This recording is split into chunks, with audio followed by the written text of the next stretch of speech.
beliau adalah sayyidul mutawakkilin, pemimpin orang-orang yang bertawakal. Akan tetapi Nabi sallallahu alaihi wasallam senantiasa mengambil sebab, senantiasa berikhtiar. Ketika Nabi sallallahu alaihi wasallam ingin memiliki anak, maka Nabi pun menikah.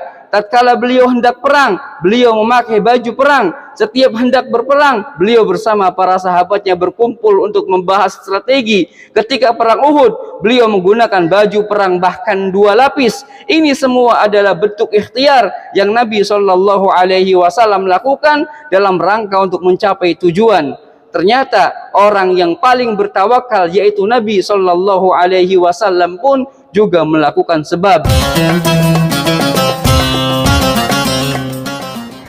Assalamualaikum warahmatullahi wabarakatuh. Alhamdulillahi ala ihsanih wa syukru lahu ala taufiqihi wa amtinani. Ashhadu an la ilaha illallah wahdahu la syarika lah ta'ziman li sya'nih. Wa ashhadu anna Muhammadan abduhu wa rasuluhu ad-da'i ila ridwanih. Salawatullahi wa salamuhu alaihi wa ala alihi wa sahbihi wa sallama tasliman katsira. Jamaah salat subuh yang dirahmati Allah Subhanahu wa taala, tawakal merupakan perkara yang sangat agung. Karena pada dasarnya agama itu dibangun di atas 2 hal. Yang pertama di atas ibadah, dan kedua di atas tawakal.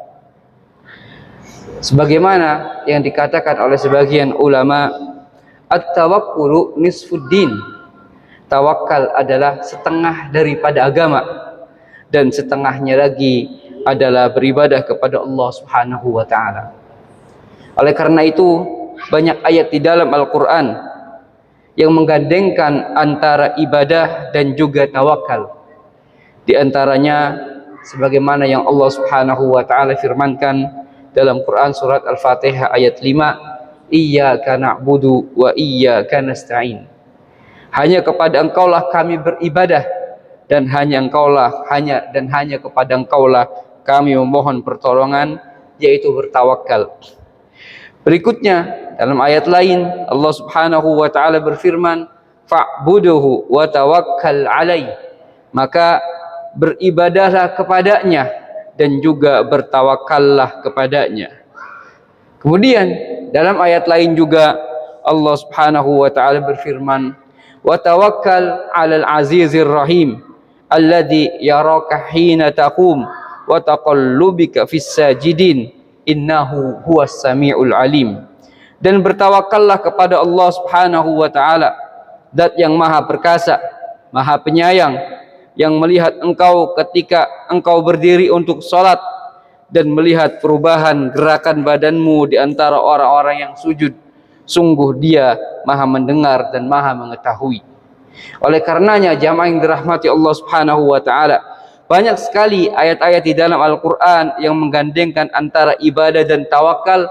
Hal ini menunjukkan bahwasanya tawakal merupakan setengah daripada agama. Kemudian juga Allah Subhanahu wa taala sangat mencintai hamba-hambanya yang bertawakal, sebagaimana dalam salah satu ayatnya Allah Subhanahu wa taala berfirman, innallaha yuhibbul mutawakkilin. Sungguh Allah Subhanahu wa taala mencintai orang-orang yang bertawakal.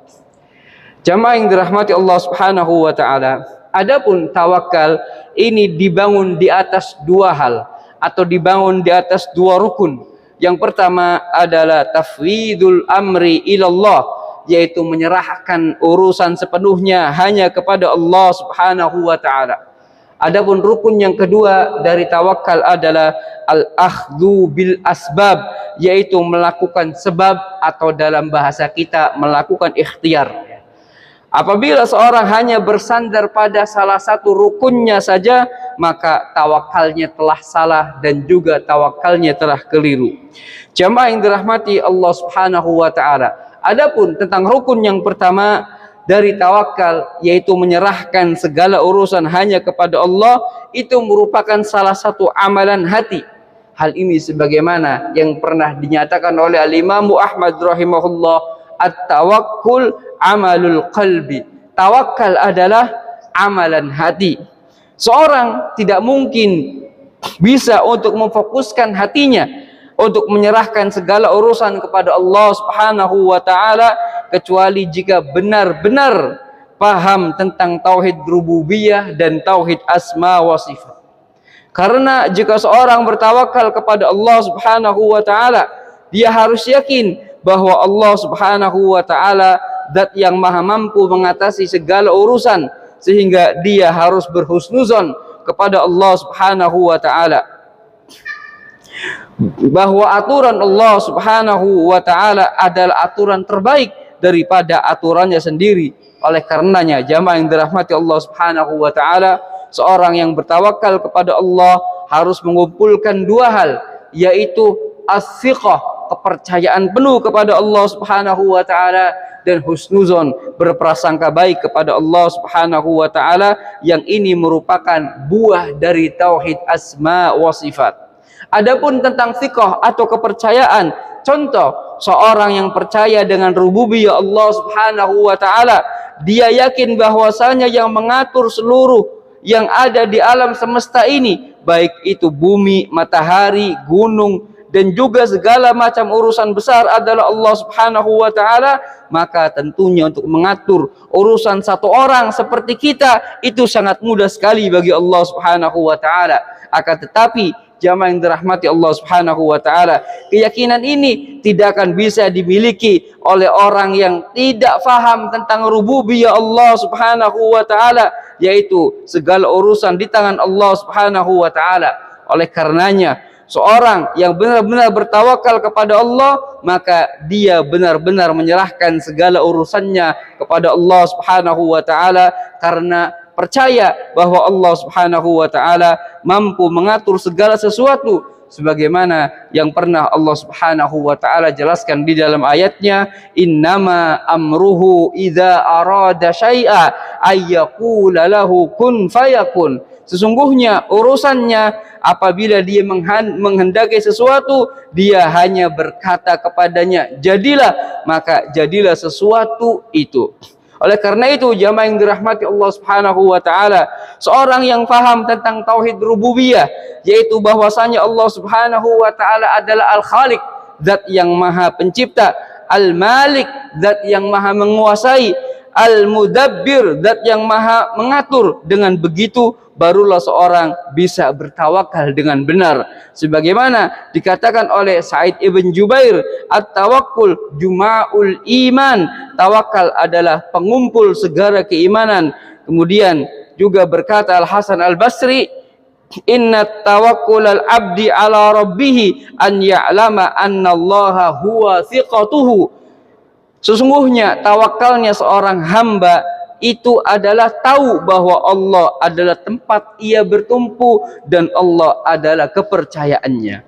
Adapun yang kedua adalah husnudzon atau berbaik sangka kepada Allah Subhanahu wa taala. Maka dengan memahami tauhid asma wa sifat, seperti Allah Subhanahu wa taala maha mendengar, Allah Subhanahu wa taala maha mengetahui seseorang hamba, Allah Subhanahu wa taala maha sayang kepada hamba-hambanya, maka seorang bisa berhusnuzon kepada Allah Subhanahu wa taala sehingga ia bisa bertawakal kepadanya dengan tawakal yang benar. Jamaah yang dirahmati Allah Subhanahu wa taala, pelaksanaan tawakal ini yaitu menyerahkan urusan sepenuhnya kepada Allah Subhanahu wa taala merupakan bagian dari praktik tauhid uluhiyah, karena tawakal merupakan ibadah. Kalau tawakal itu adalah ibadah, maka tidak boleh seorang beribadah kepada selain Allah Subhanahu wa taala, maka juga tidak boleh seorang bertawakal kepada selain Allah Subhanahu wa taala. Oleh karena itu, siapa yang benar-benar bertawakal kepada Allah Subhanahu wa taala, sejatinya dia telah mempraktekkan tauhid rububiyah, tauhid asma wa sifat, dan juga tauhid uluhiyah.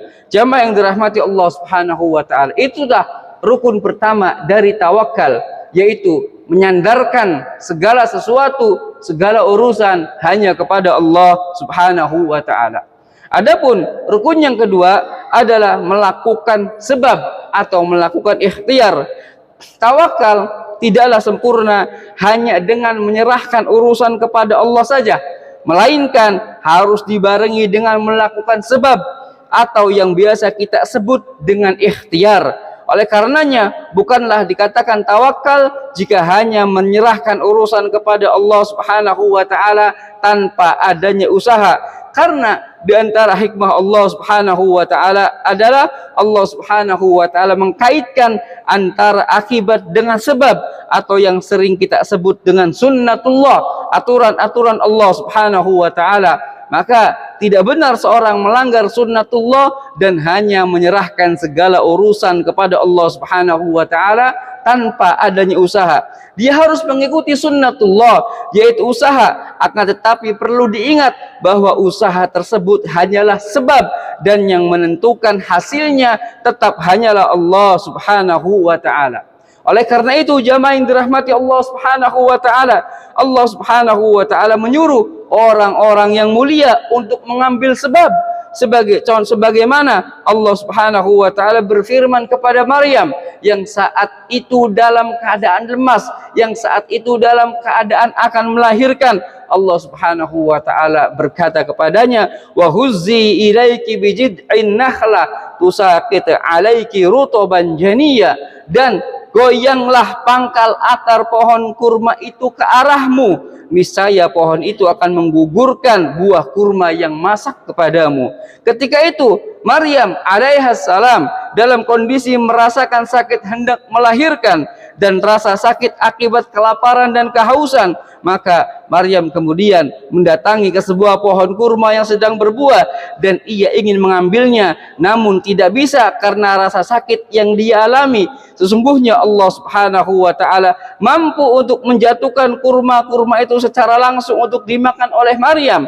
Bahkan Allah Subhanahu wa taala mampu untuk membuat Maryam kenyang tanpa harus makan kurma. Akan tetapi jamaah yang dirahmati Allah Subhanahu wa taala, Allah Subhanahu wa taala memiliki sunnatullah. Oleh karenanya Allah Subhanahu wa taala memerintahkan Maryam untuk menggoyangkan batang akar pohon kurma. Untuk menggoyangkan batang akan pohon kurma. Setelah itu orang yang sedang mengalami rasa sakit hendak melahirkan mampu untuk menggoyangkan akar pohon kurma tersebut. Tentu tidak, bahkan tidak mungkin bisa menjatuhkan kurma. Akan tetapi di sini Allah Subhanahu wa taala ingin mengajarkan bahwasanya harus ada usaha untuk mencapai suatu tujuan. Jamaah yang dirahmati Allah Subhanahu wa taala, demikian pula Nabi sallallahu alaihi wasallam, beliau adalah sayyidul mutawakkilin, pemimpin orang-orang yang bertawakal. Akan tetapi Nabi sallallahu alaihi wasallam senantiasa mengambil sebab, senantiasa berikhtiar. Ketika Nabi sallallahu alaihi wasallam ingin memiliki anak, maka Nabi pun menikah. Tatkala beliau hendak perang, beliau memakai baju perang. Setiap hendak berperang, beliau bersama para sahabatnya berkumpul untuk membahas strategi. Ketika perang Uhud, beliau menggunakan baju perang bahkan 2 lapis. Ini semua adalah bentuk ikhtiar yang Nabi sallallahu alaihi wasallam lakukan dalam rangka untuk mencapai tujuan. Ternyata orang yang paling bertawakal yaitu Nabi sallallahu alaihi wasallam pun juga melakukan sebab. Jamaah yang dirahmati Allah Subhanahu wa taala, bertawakal dengan melakukan sebab atau ikhtiar berkaitan dengan jawari, anggota tubuh, dan bukan termasuk amalan hati. Oleh karena itu Al-Imam Ibnu Hajar rahimahullah dalam kitabnya Fathul Bari ketika menyebutkan definisi tawakal, beliau mengatakan tidak, bahwa tawakal adalah tidak memperhatikan sebab setelah menyiapkan atau melakukan sebab tersebut. Kemudian juga perkataan Bishr ibn Haris yang berkata tentang tawakal adalah bergerak tanpa tenang dan tenang tanpa ada gerakan. Maksudnya adalah gerakan bermakna seorang bergerak dengan badan dalam melakukan usaha, dan tenang bermakna seorang tidak menggantungkan hati kepada sebab, akan tetapi menenangkan jiwanya dan menyerahkannya kepada Allah Subhanahu wa taala. Oleh karena itu jamaah yang dirahmati Allah Subhanahu wa taala, yang dinamakan tawakal yang sesungguhnya adalah mereka yang melakukan sebab namun perkaranya atau hasilnya diserahkan kepada Allah Subhanahu wa taala, dan tidak boleh kita hanya bersandar kepada sebab atau usaha yang kita lakukan. Jamaah yang dirahmati Allah Subhanahu wa taala, Inilah dua rukun tawakal yang harus dipenuhi oleh seorang hamba, yang jika seorang hamba itu benar-benar melakukan dua rukun tawakal tadi, maka dia akan diberi kecukupan oleh Allah Subhanahu wa taala, akan diberi rizki oleh Allah Subhanahu wa taala, sebagaimana Allah Subhanahu wa taala memberikan rizki kepada burung-burung yang pergi di pagi hari dalam keadaan lapar dan pulang di sore hari dalam keadaan kenyang. Hal ini sebagaimana yang dijelaskan dalam sebuah hadis yang disebutkan oleh Rasul sallallahu alaihi wasallam, "Lau annakum tatawakkaluna 'ala Allahi haqqa tawakkul la razaqakum kama yarzuqut thair tagdu himasan wa taruhu bitanan."